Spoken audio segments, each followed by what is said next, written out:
Bonjour et bienvenue entre nous exclusivement sur les ondes de TV Rogers. Je suis Claude-Andréa Bonny. Je me ferai un réel plaisir de passer la prochaine heure avec vous.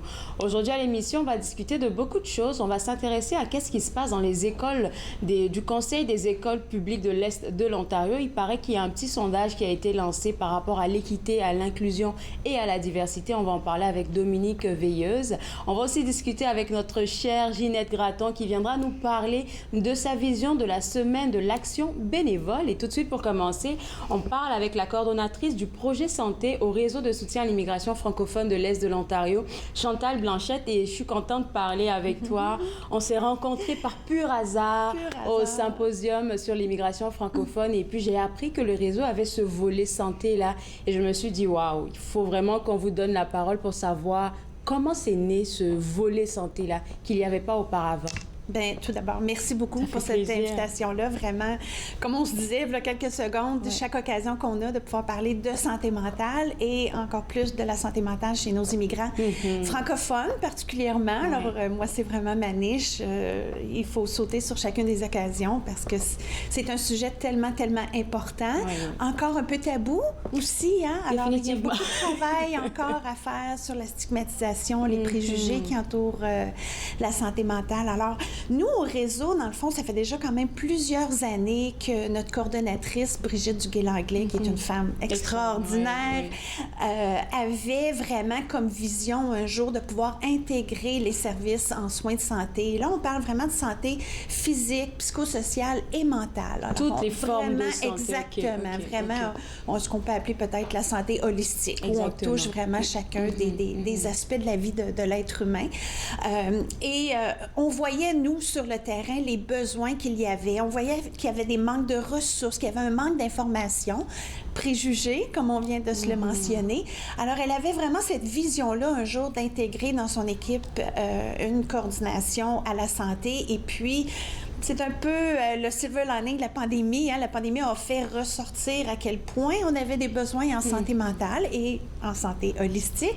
Et le ministère qui nous paye, finalement, c'est IRCC, ministère de l'Immigration.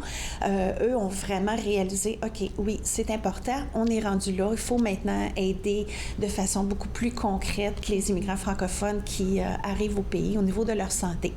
Alors, les fonds sont arrivé et puis le poste a été créé. Ça fait combien de temps que tu es en poste? Je suis en poste depuis le début de janvier. Wow, c'est tout nouveau. C'est tout nouveau. Forcément, on a envie de connaître ton background. D'où est-ce que tu viens? Qu'est-ce que tu faisais auparavant? Oui, tout à fait. Bien, en fait, je suis une ancienne agente du réseau.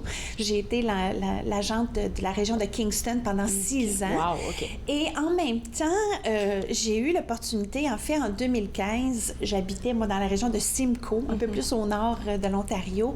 Et on m'a approchée pour devenir facilitatrice du cours de premiers soins en santé mentale. Ça, c'est quoi? Qui est un cours qui est donné par la Commission de la santé mentale du Canada. C'est un cours qui a été créé, en fait, en Australie au début des années 2000. À ce jour, il y a, je crois, 26 pays autour de la planète qui offrent ce cours-là.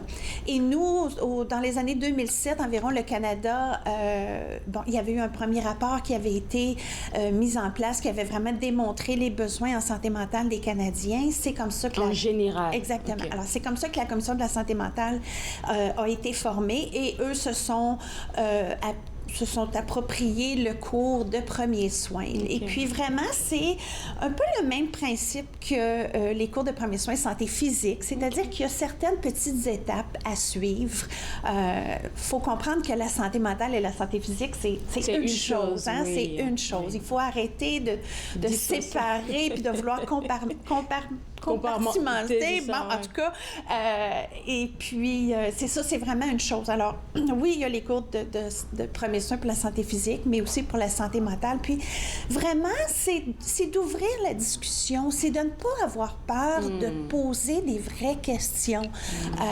Comme par rapport au suicide. Le suicide, c'est un sujet super difficile d'en parler. C'est très tabou. Mais pourtant, ça a été démontré que lorsqu'une personne a des idées suicidaires et qu'on lui pose directement la question « As-tu envie de t'enlever la vie? » Il y a toutes sortes de manières qu'on peut poser la question.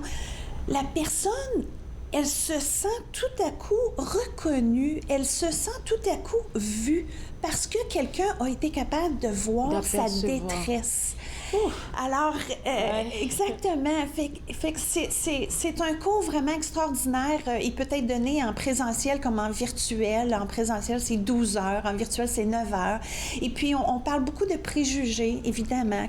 Parlons de préjugés, là, je pense que je vais te garder avec moi. On va prendre une pause parce que c'est beaucoup d'informations que je viens de recevoir, là. On va revenir après la pause. Restez avec moi, vous regardez Entre nous, exclusivement sur les ondes de TV Rogers. Wow!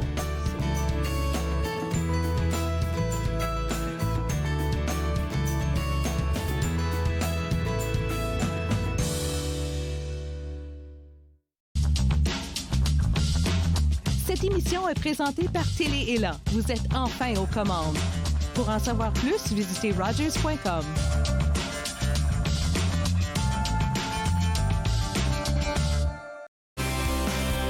C'est la semaine de l'action bénévole et chez TV Rogers, nous reconnaissons les contributions extraordinaires de nos bénévoles. Tout en créant des émissions locales captivantes, nos bénévoles acquièrent de nouvelles compétences, partageant leurs expériences et leurs points de vue, tout en se tissant des liens d'amitié. Merci aux bénévoles de TV Rogers pour votre engagement continu auprès de nos communautés. Mon mari est un homme et un père formidables lorsqu'il ne boit pas. Cela me dérange vraiment que mon mari choisisse l'alcool plutôt que nous. S'il nous aimait, il cesserait de boire, non? Ma conseillère m'a suggéré d'essayer Alanon. Je ne comprenais pas pourquoi, mais je suis heureuse d'y être allée. Êtes-vous préoccupé par la consommation d'alcool d'une autre personne? Vous n'êtes pas seul. Alanon ou Alatine peut vous aider. 1-888-4-ALANON ou visitez alanon.org. À la prochaine émission, nous abordons le sujet des divorces et séparations et l'impact qu'ils ont chez les enfants. Et Jamila va nous partager des très bons conseils et des très bonnes ressources. La réalité de la parentalité, dimanche 19h sur TV Rogers.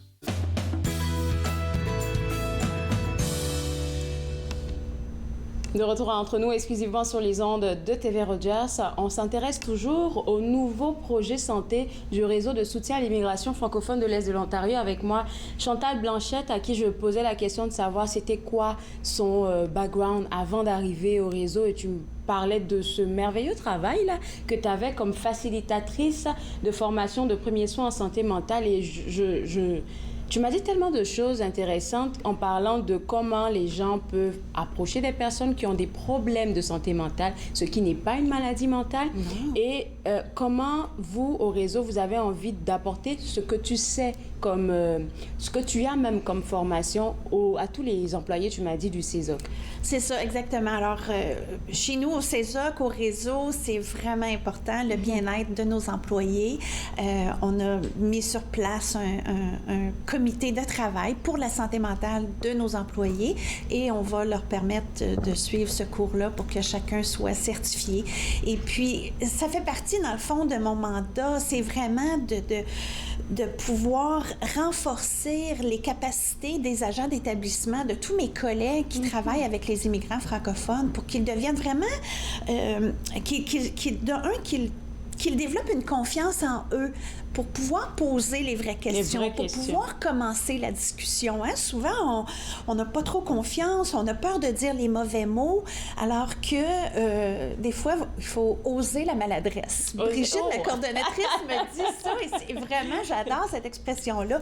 Il faut oser la maladresse, et en santé mentale, c'est un peu ça aussi qui est important. C'est d'oser poser les vraies questions, oser faire un petit bout de chemin, puis dire à l'autre, je suis là pour toi, t'es pas toute seule. Parce que dans le fond, quand on a des troubles de santé mentale, beaucoup, c'est qu'on a perdu l'espoir. Et on se renferme sur ça. Et on se renferme et on parle de préjugés et de stigmatisation, mais la stigmatisation intérieure que l'on peut faire... On n'en parle pas beaucoup. On n'en parle pas beaucoup. T'as tellement raison. Et c'est ce qui fait beaucoup de dommages. C'est ce qui fait que les gens continuent de souffrir, demeurent dans la souffrance, ne sachant pas qu'il existe de l'aide. Et c'est souvent la petite voix dans notre tête qu'on a qui nous dit, ben non, voyons donc, tu vaux pas la peine, tu déranges pas les autres pour tes propres problèmes. Alors, c'est vraiment dans cette optique-là.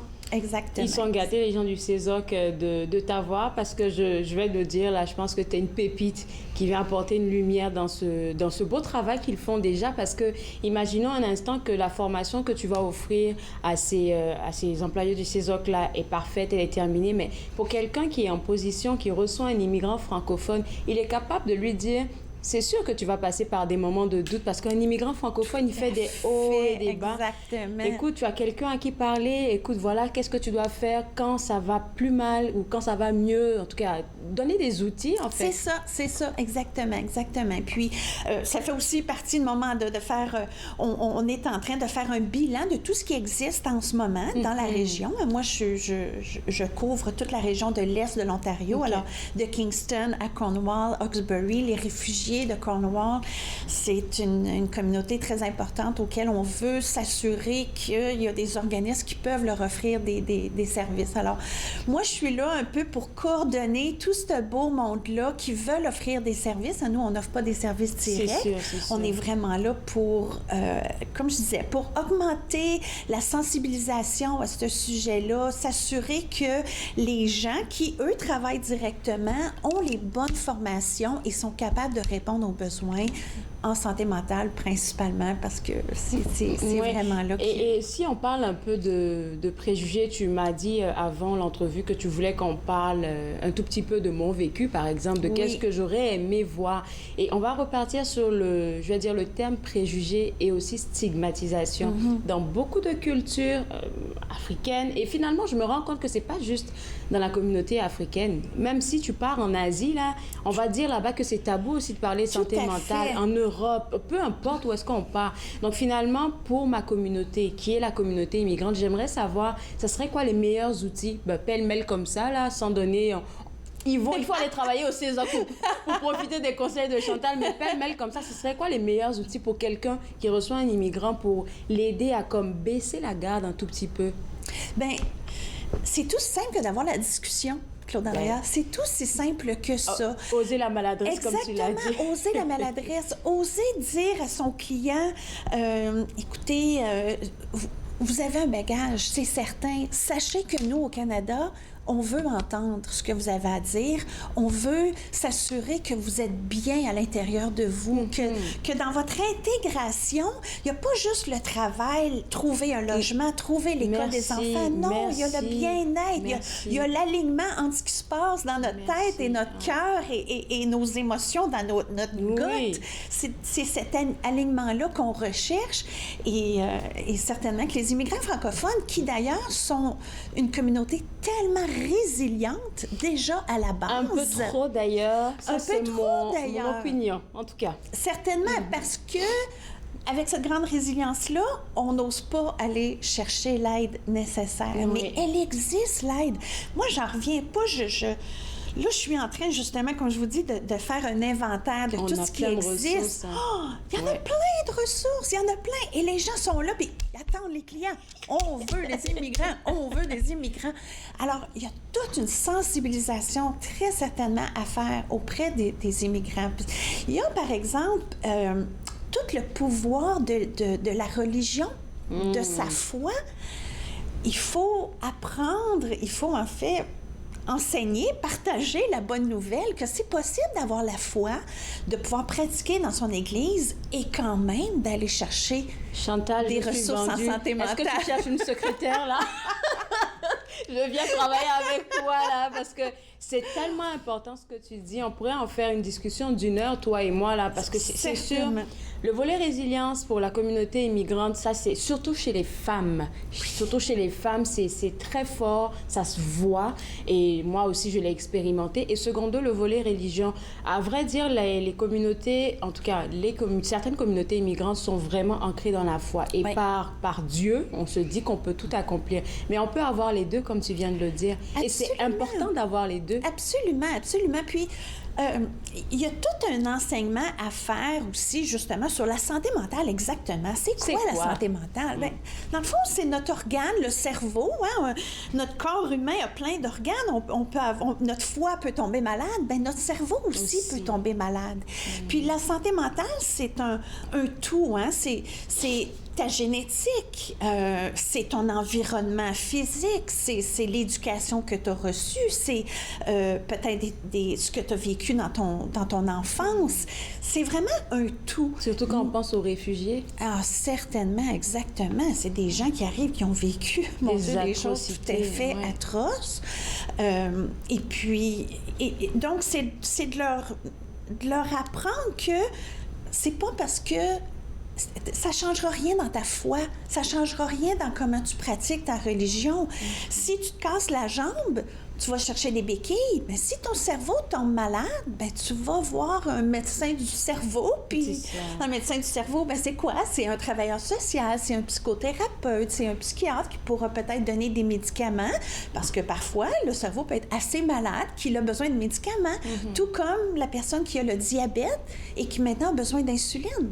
C'est exactement la même chose. Et c'est ça qu'il faut enseigner aux gens puis qu'il faut partager comme bonne nouvelle. C'est vrai ce que tu dis là. Et j'ai toujours du mal à voir certaines personnes d'origine, pas forcément africaine, mais dès que moi je vois la peau noire, je me dis OK. Mais j'en ai vu des hommes qui, ça sentait que ça n'allait pas. C'est comme des gens qui sont là, qui parlent dans la rue, et puis je suis là comme, oh mon Dieu, comme on le dit dans une expression qui vient de mon pays, la Côte d'Ivoire, les problèmes t'ont dépassé. C'est-à-dire que le taux de problème que tu as là, c'est au-dessus de ton cerveau. Alors que juste peut-être parler à quelqu'un comme tu as dit là, ça aurait aidé à comme décharger toute ta pression quelque part. Tout à fait, exactement. Malheureusement, il y a l'élément honte. La honte, ça me fascine à quel point la honte peut détruire une vie, peut détruire des relations.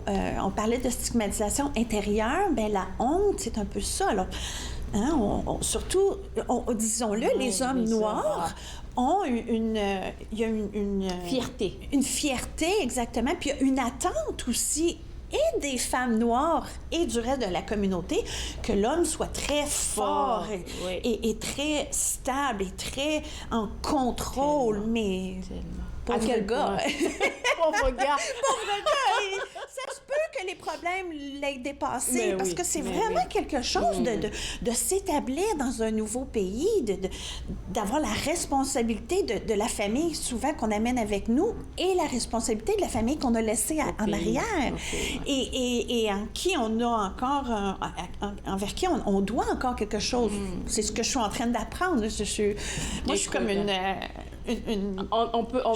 j'apprends, je suis tellement fascinée, tellement passionnée par tout ça. Écoute, j'espère, comme je te le disais, que c'est pas la dernière fois qu'on va se revoir. Malheureusement, on doit terminer notre entrevue. Je t'aurais gardé pour toute l'émission. Je reviendrai, ça me ferait vraiment plaisir parce que j'ai tellement de choses que je peux dire. Surtout peut-être pour la Semaine nationale de la santé mentale. Oui, exactement, du 1er au 7 mai. On pourrait prendre rendez-vous pour cette journée-là. Pour en tout cas, pour cette semaine-là, pour voir qu'est-ce qu'on pourrait discuter. Merci beaucoup. Félicitations pour ton nouveau poste. Et puis pour vous autres à la maison, juste retenir que le réseau de soutien à l'immigration francophone de l'Est de l'Ontario est en train de faire du mieux qu'ils peuvent. Donc, on va maintenant voler santé pour pouvoir accompagner les immigrants francophones. Je pense que c'est quelque chose qu'on doit saluer. Pour avoir plus d'informations, www.rsifeo.org, le site web que vous voyez à l'écran.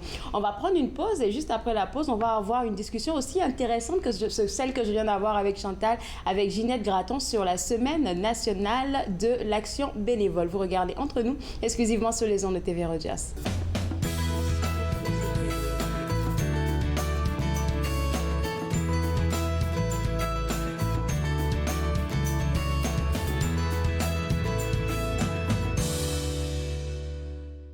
Ici Jean-Marie Vianney. À chaque semaine, je vous ferai découvrir des personnalités provenant de différents milieux.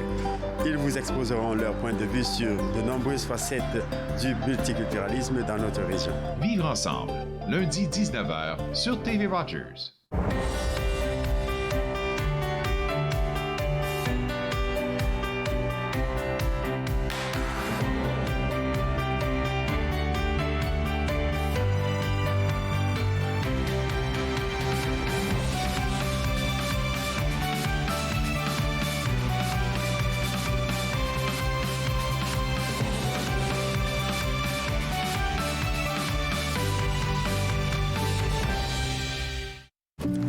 C'était le fun?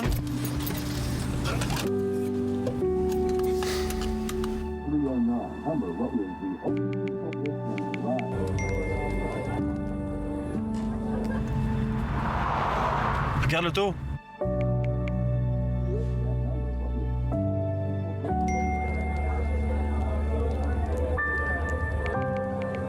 C'est pas celle-là dont tu me parlais l'autre fois? Je suis Linda Leclerc et chaque semaine, en compagnie de mes invités, vous apprendrez comment relaxer, vous dilater la rate et surtout être de bonne humeur. Yoga du rire, dimanche 20h30 sur TV Rogers.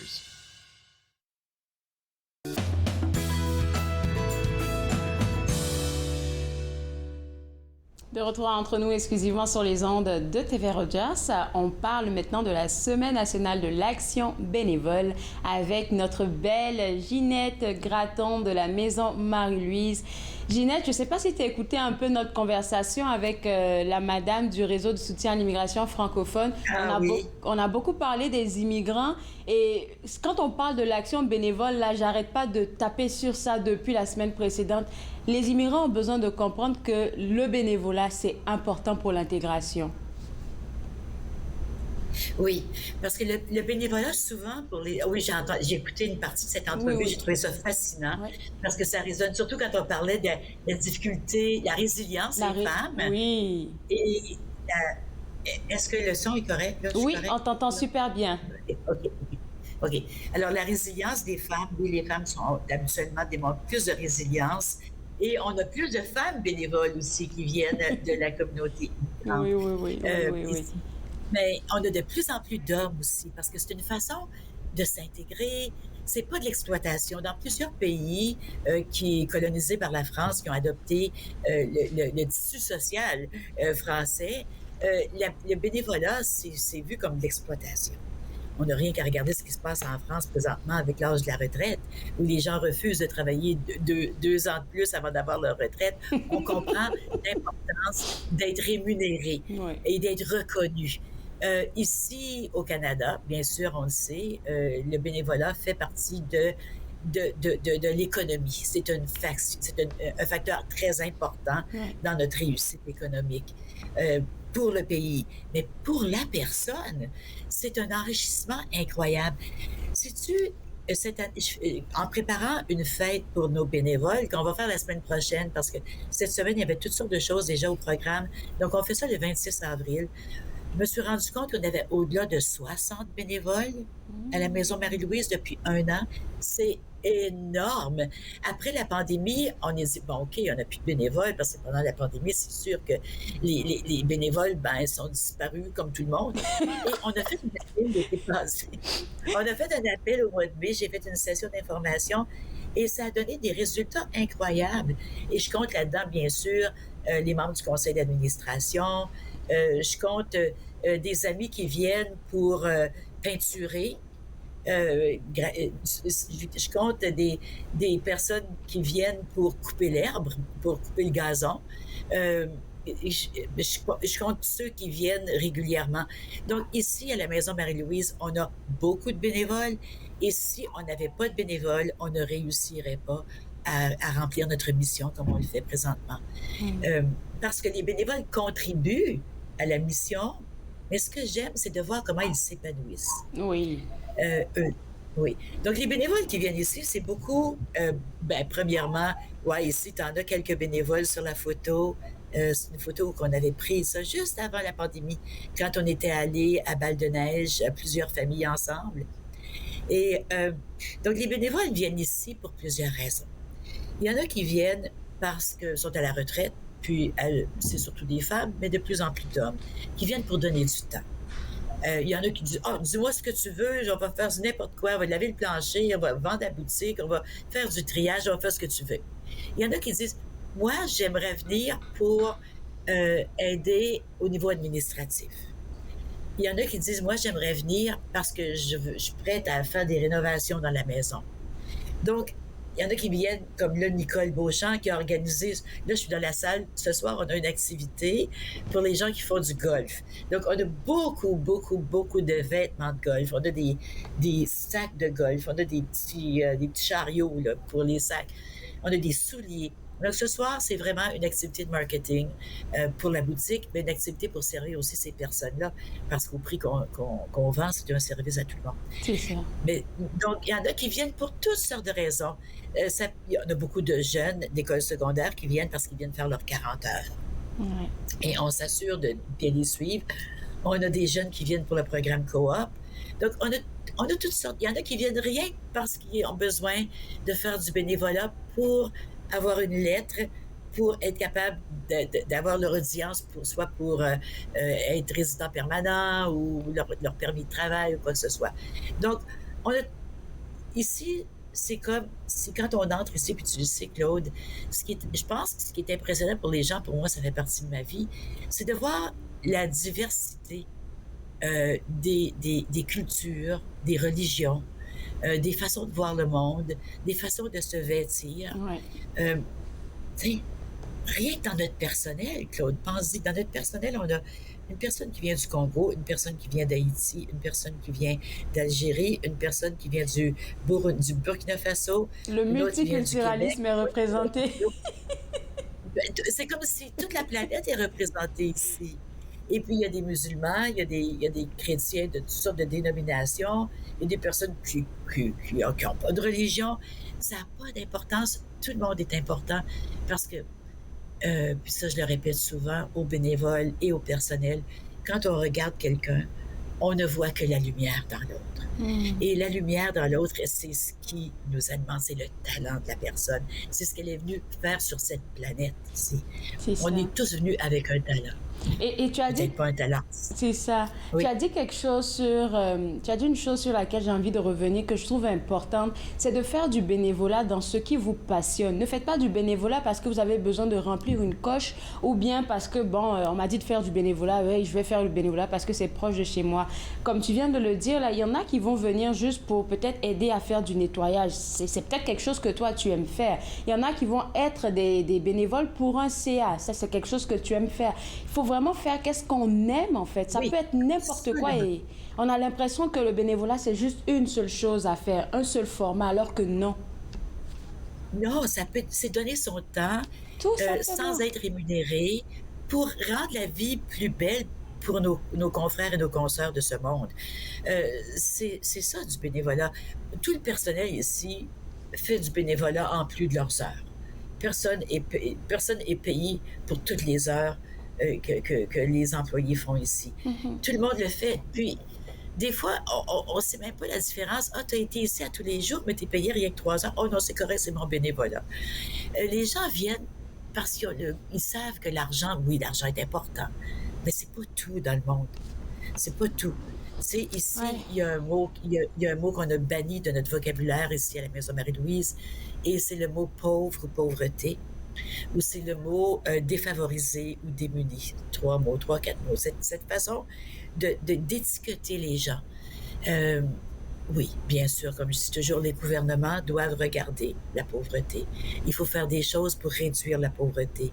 Mais de dire, nous, on sert les personnes qui sont pauvres, qu'est-ce que ça dit à ces familles-là, à ces enfants-là? Ça leur met une étiquette dans Oui, parce que vraiment, quand on dit pauvre, on parle, dans notre société, on parle rien que de l'argent.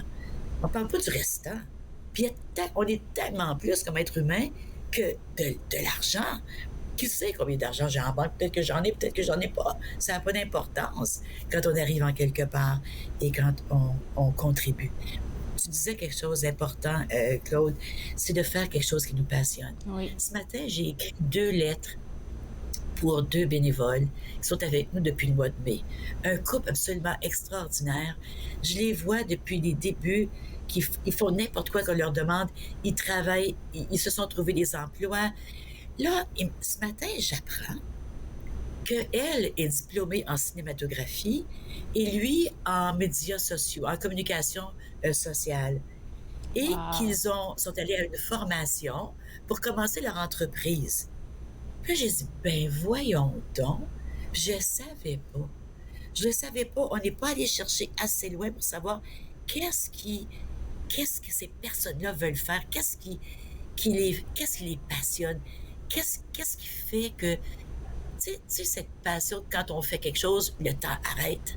Ouais. Tu sais ce que c'est à la télé, parce que toi, je suis certaine que c'est ça ta passion. Quand tu es devant un invité, quand tu es en train de faire une émission, tu te dis, ah, déjà, 1 heure est passée. C'est ça. Je le sais parce que moi aussi, j'ai toujours travaillé avec passion partout.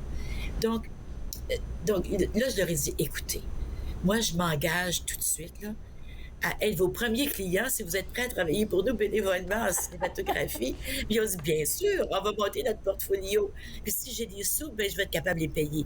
Donc, tu sais, c'est tellement important qu'est-ce que les gens viennent chercher ici. Ils viennent surtout nous donner de leur lumière. C'est ça qu'ils viennent faire ici.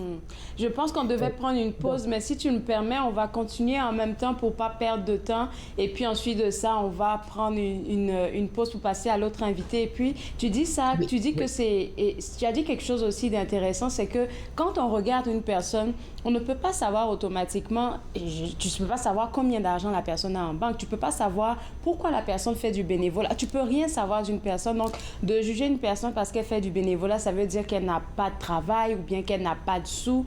Et moi, je vais revenir à mon exemple personnel. J'ai commencé ici à Rogers, je n'arrête pas de le dire, comme bénévole. Et je suis rendue ici en train de travailler depuis quoi? C'est ma 5e saison. Ensuite de ça, je me rends compte que tu peux commencer à faire du bénévolat parce que j'en ai fait du bénévolat à mon école, dans la communauté. Mais arrivé à un moment, mon niveau de bénévolat je vais dire, il a changé de formule parce que c'est beaucoup plus dans des consultations maintenant. Offrir, par exemple, ma voix pour parler à des personnes, mais je le fais gratuitement certaines fois. Ça, c'est du bénévolat. Et au départ, je me disais, ah, mais non, il faut que j'aille quelque part pour travailler. Mais non. Qu'est-ce que tu fais, comme tu viens de le dire? Tu donnes de ton temps, tu donnes de ton expertise gratuitement. C'est du bénévolat, tout simplement. C'est pour ça qu'il faut faire quelque chose qu'on aime. Absolument. Puis c'est tellement vrai ce que tu dis, Claude. Tu parles de télé. Moi, j'ai commencé à Skyline comme bénévole en 1986. T'étais même pas au monde. J'étais même pas au monde, oui. T'étais même pas né encore, toi. Et en 86, t'étais né en 86. En tout cas, j'ai commencé comme bénévole. J'ai travaillé bénévolement pour Skyline et pour Rogers. J'ai animé des débats électoraux. Pourquoi? Parce que j'aimais ça. Je savais que je réussissais bien. Et puis, je me disais, bon, OK, je vais le faire. Mon but n'avait jamais été d'avoir un poste rémunéré. Par contre, je l'ai fait pendant 12 ans, 13 ans à Rogers comme productrice animatrice. Mais je l'ai fait avec autant de passion comme bénévole que comme employée. Parce que c'est mon cadeau au monde. Aujourd'hui, je travaille avec les familles. Et je me dis, c'est drôle, parce que toute ma vie, depuis que je suis jeune adulte, depuis que je suis maman, combien de fois des parents sont venus me voir pour les aider avec leurs enfants?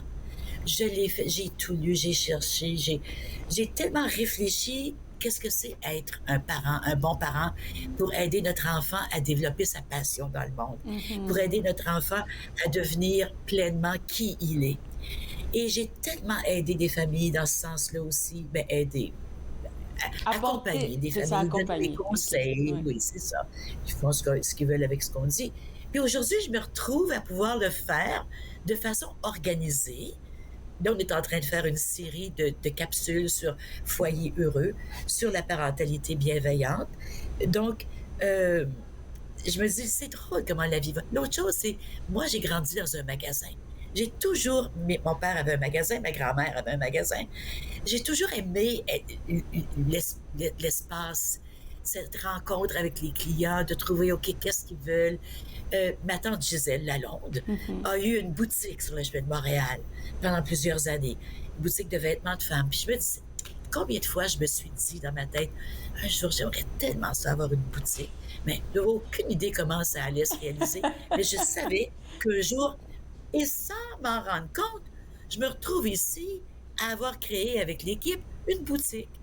Donc, c'est qui sert la communauté. Donc, il faut jamais négliger l'importance de ce qui nous appelle dans la vie, ce qui nous interpelle, ce qu'on fait avec amour et comment ça peut grandir. Et nous ouvrir des portes aussi. C'est ça que j'aimerais mentionner parce que, comme tu dis là tout le temps, chaque personne a une lumière qu'elle apporte. Donc, quand tu fais quelque chose avec passion et tout, tu sais jamais qui te voit, tu sais jamais qui te regarde. Mais c'est comme ça que Yolin, il m'a vu, le producteur, et puis il a dit, et je pense que toi, il y a quelque chose à faire avec toi. Si j'avais pas travaillé avec passion, il m'aurait oublié là. Oui. Puis la passion, c'est comme un aimant. Ça attire les gens. Moi, les gens me disent toujours, « Ginette, t'es passionnée d'éducation si je parle d'éducation. Si je parle de parentalité. De relations publiques. T'es passionnée de relations publiques. Non, je suis passionnée de la vie. De la vie qui est dans moi et qui veut s'exprimer et qui veut donner de qui elle est. Et je dis toujours, moi, j'ai rien fait dans la vie. J'ai été un instrument pour faire des choses. Quand j'ai essayé de faire des choses avec ma tête, ça n'a pas marché. Ce que j'ai réussi dans la vie, oui, c'est d'être un instrument, n'est-ce pas, Claude? On est un instrument au service du divin. C'est ce qu'on est. Puis le divin nous habite tous. Et quand je parle de la lumière, qu'on soit croyant ou non, je pense qu'on sait tous de quoi on parle. On parle de ce feu qui vit en nous. Écoute, j'avais besoin de t'entendre là. Tu es tellement de belles discussions. Tu es remplie de sagesse, Ginette. Là, j'adore parler avec toi. Bon, on va revenir. Il nous reste 2 minutes, je pense, ou 1 minute. On va revenir à qu'est-ce que vous préparez pour vos bénévoles le 26 avril. Oui. Qu'est-ce qu'il y aura au menu? Bien, ce qu'on fait, on fait une petite rencontre où je vais remercier les bénévoles pour leur contribution. Je vais parler des nouveautés de la Maison Marie-Louise. Moi, c'est plus fort que moi, il faut que je leur dise tout. Jamais je vais inviter des gens à venir travailler ici si je leur dis pas tout ce qui se passe. Des fois, ils vont dire, qu'est-ce que je fais avec cette information-là? Tu t'en feras ce que tu voudras. Mais moi, comme je disais à mon équipe ce matin ici, si je te demande, qu'est-ce que tu fais ici? Tu dis, je travaille, je fais du bénévolat. OK. Ça ne démontre pas beaucoup d'engagement. Si je dis, qu'est-ce que tu fais ici? Tu dis, moi, je fais du triage puis d'entreposage ou je vends à la boutique. Ça démontre un peu plus d'engagement. Okay. Mais si je te demande, qu'est-ce que tu fais ici?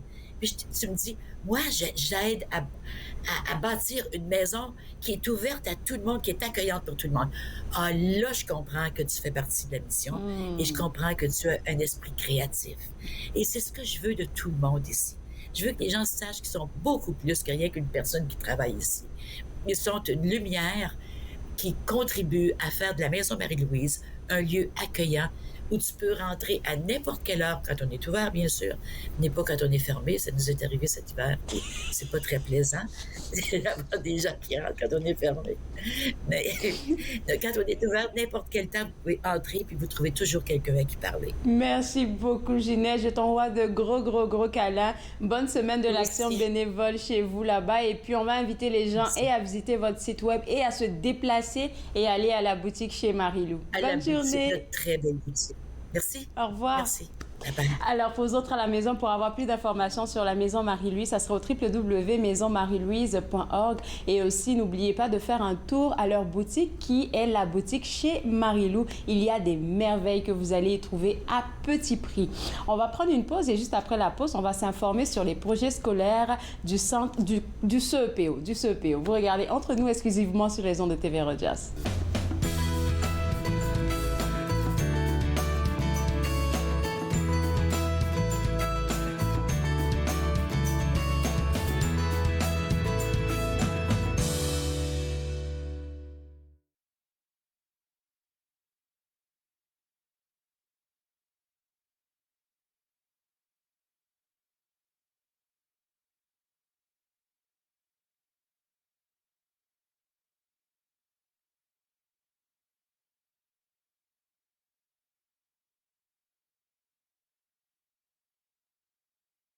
Pour vous qui pensez ne pas pouvoir bouger, regardez l'émission Restez actif pour la santé avec moi, Joanne Sheridan, tous les jours sur les ondes de TV Rogers. Restez actif pour la santé, en semaine 9 et 16 heures sur TV Rogers. My name is Chase Nicholas. Je m'appelle Chase Nicholas. Je suis Micmac et je joue au hockey. Je me souviens, plus jeune, que ma famille parlait des Micmacs comme les inventeurs du hockey.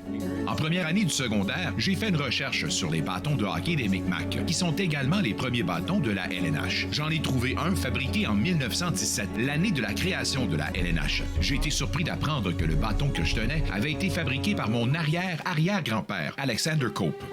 En 1934, un aîné connu sous le nom de Old Joe Cope a écrit une lettre au Chronicle Herald de Halifax dans laquelle il affirmait que les Micmacs avaient inventé le hockey. Plus tard, j'ai découvert que je suis un descendant en ligne directe de Old Joe Cope.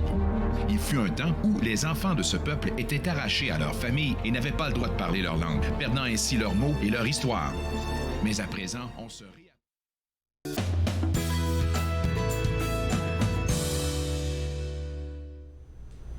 De retour entre nous exclusivement sur les ondes de TV Rogers. Petite information que j'aimerais partager avec vous. Au début d'émission, on a parlé avec Chantal Blanchette, qui est la coordonnatrice du projet santé du réseau de soutien à l'immigration francophone de l'Est de l'Ontario. C'est une première pour le réseau et je pense que c'est assez intéressant tout ce que j'ai eu à partager avec Chantal parce que ça va permettre à tous les employés du CESOC, donc du réseau en fait, de pouvoir avoir les outils adéquats pour accompagner la communauté immigrante par rapport au volet santé mentale. Et pourquoi j'en parle, c'est parce qu'on est un tout petit peu proche de la Semaine nationale de la santé mentale. Alors pour avoir plus d'informations, www.rsifeo.org, c'est leur site web. Je mentionne ça parce que je trouve que c'est assez important. J'ai pris du temps à notre prochaine invitée. Désolée, j'ai avec moi Dominique Veilleuse qui est la direction des services éducatifs, le volet pédagogique. Et Dominique, tu es du CEPO. On a eu à se parler plusieurs fois, de très belles discussions aussi avec toi. Mais aujourd'hui, tu m'as dit spécifiquement que tu voulais parler de la collecte de données socio-démographiques. Qu'est-ce que c'est que ça? Qu'est-ce que c'est que ça? De bien grands mots. En fait, une collecte de données, c'est comme dire un recensement, un sondage. Et puis, pourquoi est-ce qu'on fait cette collecte de données-là? C'est parce que comme tu le sais très bien, l'équité puis la diversité, c'est vraiment au niveau pour les milieux éducatifs, c'est vraiment une préoccupation. Oui. Hein? Ces dernières années, particulièrement, on a vu la remontée, et avec raison, de l'importance de s'assurer à ce que tous nos élèves sont en train de réussir. Et donc, là, il y a plein de conseils scolaires, on met plein de choses en place, différentes initiatives, mais il y a une chose qui nous manque et que nous n'avons pas jusqu'à maintenant, c'est de savoir qui sont nos élèves. Présentement, en Ontario, il n'y a aucun conseil scolaire qui a accès à ces données. Du qui. On sait ce qu'on fait, on sait à peu près, mais on ne sait pas précisément qui sont nos données.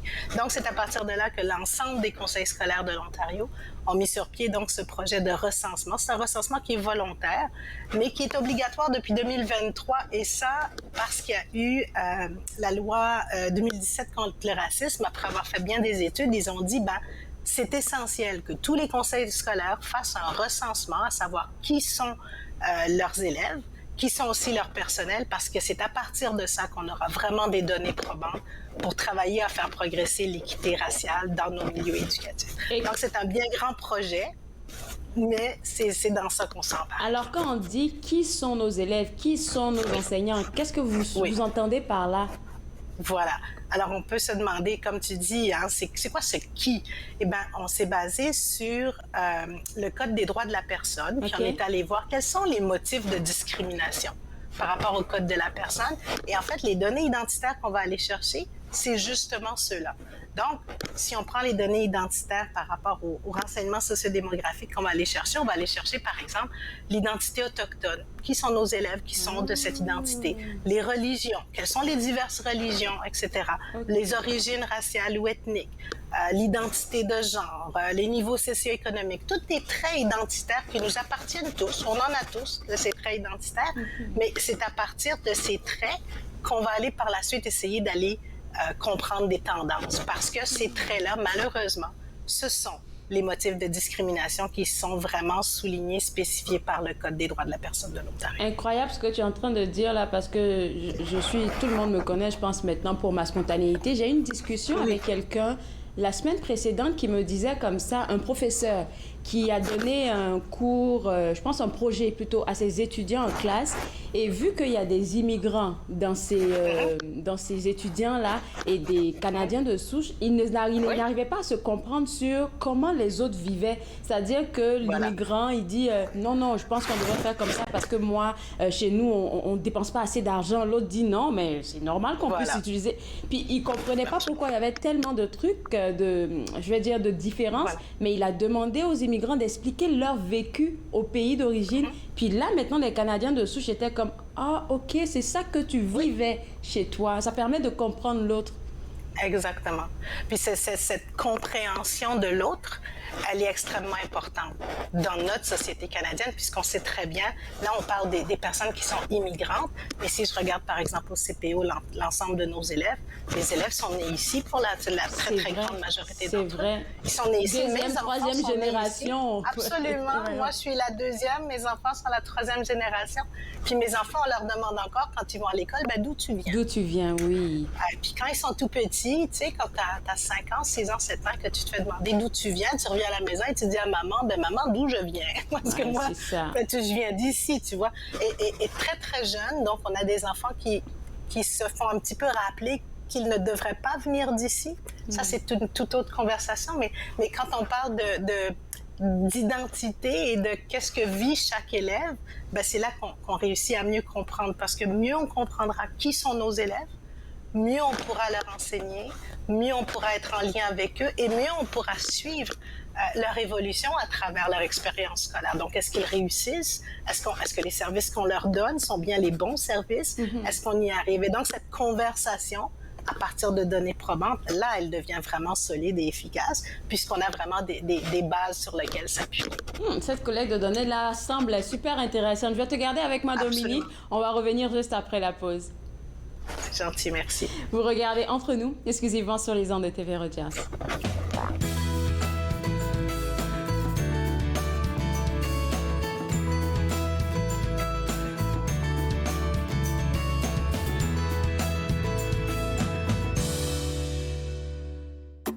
Je suis Linda Leclerc et chaque semaine, en compagnie de mes invités, vous apprendrez comment relaxer, vous dilater la rate et surtout être de bonne humeur. Yoga du rire, dimanche 20h30 sur TV Rogers. Bonjour, je m'appelle Michel Prévost, je suis un historien et archiviste, président de la Société d'histoire de l'Outaouais et j'ai le plaisir, avec les émissions Promenade dans le temps, de vous faire découvrir le riche patrimoine d'Ottawa, de Gatineau, de l'Est ontarien et de l'Outaouais. Ces émissions ont pour but de vous faire connaître notre patrimoine et le valoriser. Promenade dans le temps. Mardi 19h30 sur TV Rogers. L'industrie canadienne du cinéma et de la télévision a besoin d'une main-d'œuvre plus diversifiée qui offre plus de possibilités aux personnes noires, autochtones et de couleur. EmbaucherDiversité.com est là pour ça. Que vous soyez débutant ou expérimenté dans le métier ou à la recherche de talent, EmbaucherDiversité.com vous connecte avec les bonnes personnes, du scénario au développement et de la production à la commercialisation en passant par la distribution. EmbaucherDiversité.com. Ensemble pour une industrie plus forte. Je m'appelle Chef Marc Miron et je vous invite chaque semaine dans ma cuisine. Je vous ferai découvrir des recettes, des plats, des techniques provenant du monde entier. C'est à ne pas manquer. Passion Cuisine, lundi 13h30 sur TV Rogers.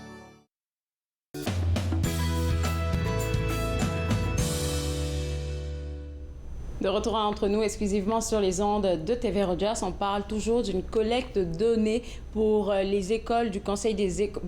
pour les écoles, oui. Les écoles du Conseil des écoles publiques de l'Est de l'Ontario, le CPO, avec moi, Dominique Veilleuse, qui est à la direction des services éducatifs, le volet pédagogique. Avant la pause, tu nous as expliqué le concept et le pourquoi de cette collecte de données-là. Quelles sont les questions qui vont être un peu posées? Qui est-ce qu'on va, on va questionner? Donc, on parle des élèves eux-mêmes, on parle aussi des parents, peut-être, pourquoi pas, des enseignants.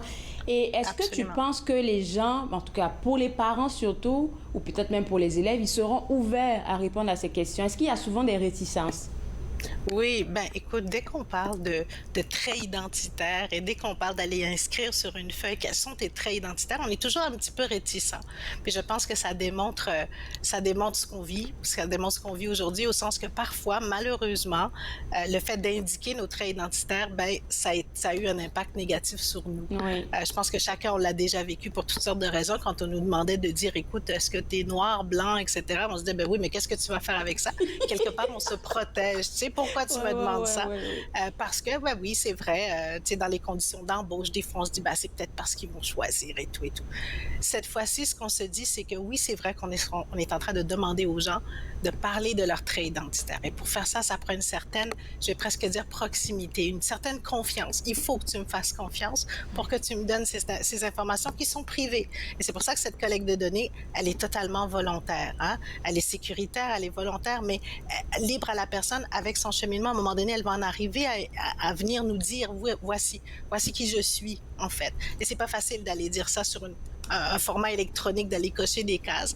La raison pour laquelle il est essentiel qu'on ait ces informations, c'est que c'est à partir des données qu'on va recueillir qu'on va pouvoir aller, par exemple, confirmer certaines tendances. Est-ce que c'est vrai que blablabla? Est-ce qu'on pourra traiter certaines choses? Parce que là, on se rend compte, par exemple, si on se rendait compte que c'est toujours le même groupe d'élèves, un même sous-groupe d'élèves marginalisés qui est le plus victime d'intimidation dans nos écoles, là, on serait redevable pour aller dire, écoutez, vous le savez, c'est indiqué, c'est là, il faut qu'on fasse quelque chose pour ces enfants-là. Et là, on ne pourra plus dire qu'on ne le savait pas. On ne pourra pas dire, on a mis des choses en place, mais on ne sait pas trop. Non, on peut beaucoup mieux cibler. On va pouvoir aussi surveiller les tendances qui se passent. Est-ce que tout le monde avance bien? Est-ce que tout le monde chemine bien? On va pouvoir mesurer aussi. Et là, je peux parler de comportement, d'initiative au niveau des organisations, des conseils scolaires, mais des politiques aussi qu'on met en place, puisque quand on parle du systémique, c'est ça. Est-ce que la politique que l'on met en place, est-ce qu'elle est favorable à l'ensemble des groupes marginalisés? Et là, on aura un outil et on a pour vraiment aller chercher de façon précise donc l'incidence de tout ce qu'on fait sur l'expérience des élèves, de leurs résultats scolaires. Je trouve que c'est assez intéressant et puissant même que ce soit devenu obligatoire pour tous les conseils scolaires. Absolument. Parce que tu peux pas te dire, OK, je vais pas le faire. Non, tu as besoin de le faire pour t'adapter toi-même à cette nouvelle clientèle. Surtout que dernièrement, on parle beaucoup de EDI, un peu partout. Exactement. On en parle partout et avec raison. Il était grand temps qu'on en parle partout. Et puis, il était grand temps qu'on s'intéresse à qui est-ce qu'on enseigne. Tu me parlais tout à l'heure d'un exemple où, justement, ce que a offert l'enseignant a ouvert les portes, justement, à qui sont ces élèves. C'est ça. Voilà. Ce que l'on souhaite le plus, c'est que l'enseignant s'intéresse à qui sont ses élèves, bien avant qu'ils se mettent à leur envoyer des trucs à faire en salle de classe. Donc, faire en sorte que l'école s'intéresse à qui sont les élèves pour répondre aux besoins des élèves, des familles, des communautés, parce qu'après tout, le Canada, c'est ça. Le Canada, il a changé. Le Canada, on n'est pas tous pareils. C'est Canadien de souche, c'est un terme qu'on entend, mais bon, mes enfants qui sont là de 3e génération, ils ne sont pas autre chose que Canadiennes. On leur demande d'où ils viennent. Ils disent, je viens d'ici. D'où tu veux que je vienne? De Québec, de Montréal ou quoi? Mais bon, c'est un peu ça. Donc, le Canada se transforme et avec raison depuis très longtemps. C'est ce qui en fait sa richesse. C'est ce qui fait qu'on est, je pense, si fort et si poli et si gentil.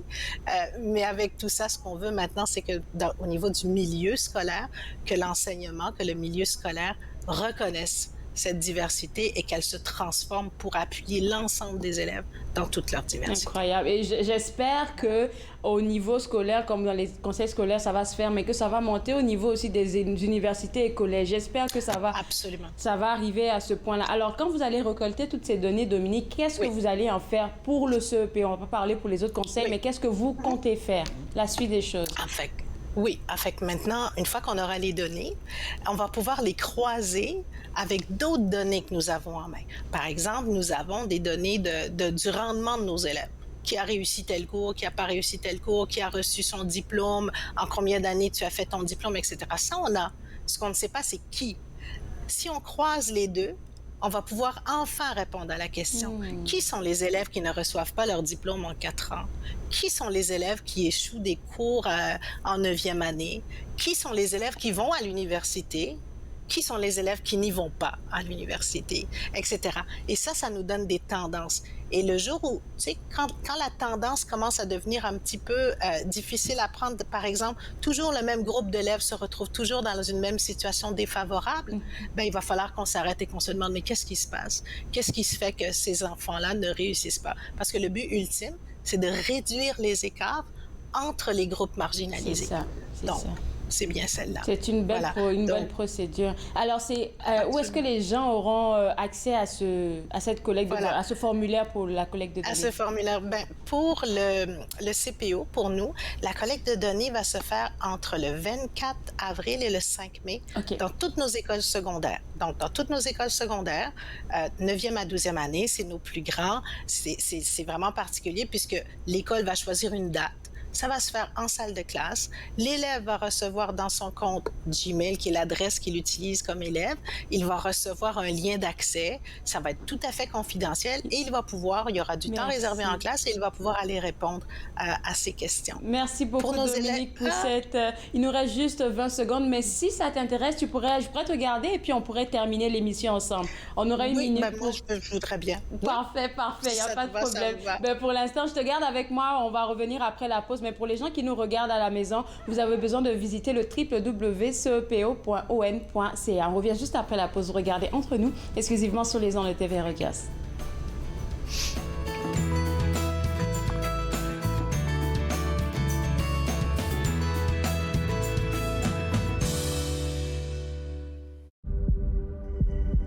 On peut souffrir, être blessé, être écorché,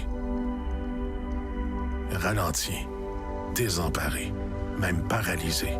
Mais rien ne peut nous abattre, car nous sommes bâtis sur des fondations solides, inébranlables comme notre mission.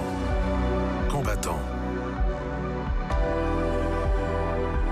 Combattons ensemble. À la prochaine émission de Vivre Ensemble, j'ai le plaisir de recevoir Katia Semius, productrice d'événements. Nous allons parler de son parcours et du Vivre Ensemble. C'est un rendez-vous. Vivre Ensemble, lundi 19h sur TV Rogers.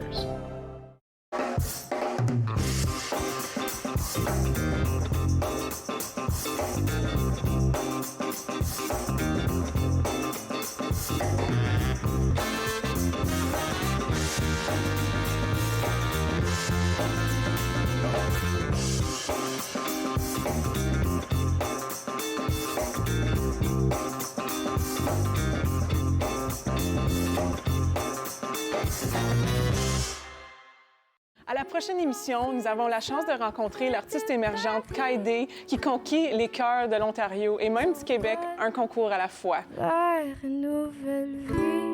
Court-circuit, mercredi 20h sur TV Rogers. De retour entre nous, exclusivement sur les ondes de TV Rogers, on parle toujours de la collecte de données sociodémographiques qui sera lancée la semaine prochaine dans les écoles du CEPO avec moi, Dominique Veilleuse. Et je pense que tu avais un dernier mot pour les téléspectateurs.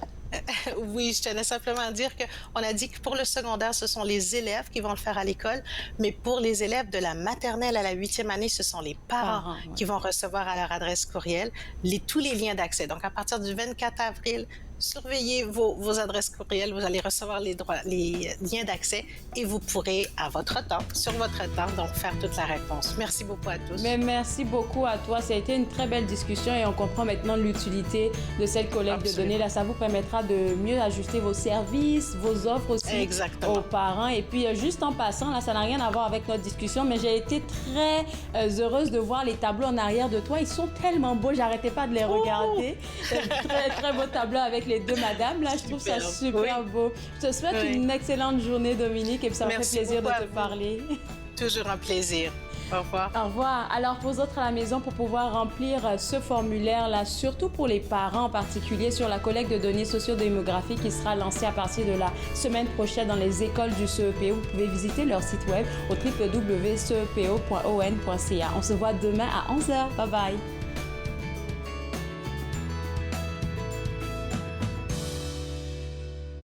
Faites-nous part de vos commentaires en composant le 613-521-2323 par courriel sur Facebook et Twitter.